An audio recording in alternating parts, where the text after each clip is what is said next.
Hello, this is Congressman Henry Cuellar in Washington, D.C. Let me give you a quick recap of what happened here in D.C. We had constituents from Laredo, we had constituents from San Antonio, SA to D.C., the chamber, the city, the county. We got to talk to so many folks, and I want to thank them for being here. We also had folks from Hidalgo. The commissioner, Eddie Cantu, was here, and other folks, so it's always good to see people up here.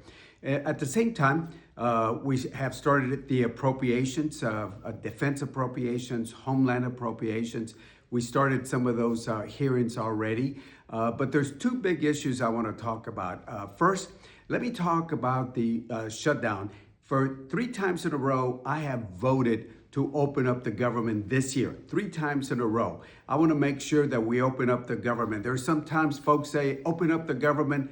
Look at my record. I voted 3 times to open up the DHS. I want to make sure TSA and everybody, Border Patrol, everybody gets paid. So now the Senate, in the middle of the night, passed a bill where they fund everybody in Department of Homeland, TSA, FEMA, etc., everybody, except they left out Border Patrol and ICE because of the situations in Minnesota. But let me be very specific.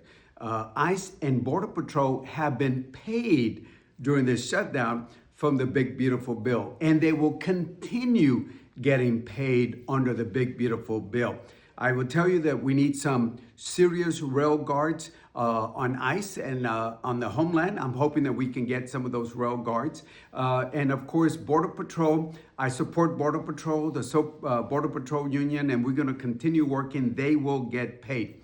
Finally, let me talk about the war. I supported a 30-day period to allow the president, because of the military realities, operational realities on the war, 30 days. This week it's 30 days. I was ready to vote on a war resolution where Congress comes in. If you look at the 1973 War Powers Resolution, the president is supposed to give notice within 48 hours, which he did. But then he has to explain the specific objectives. He's got to make sure that, what's the exit strategy? Why are we, exactly what are the objectives there?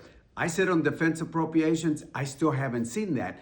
The 1973 War Powers gives the president 60 to 90 days before Congress came in. I said 30 days.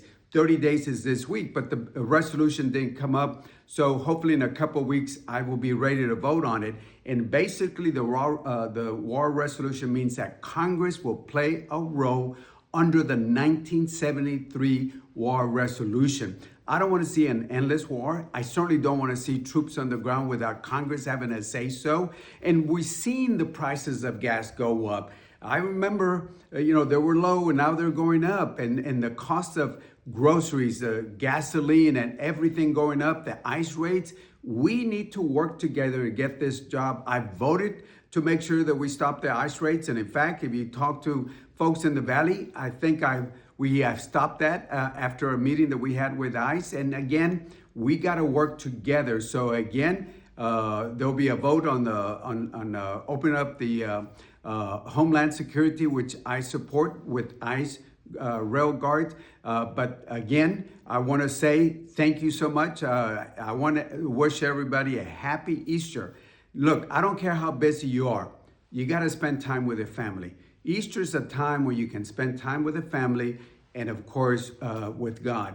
And again, no matter what your faith is or your religion, we got to believe in God. With that, I say thank you and God bless you.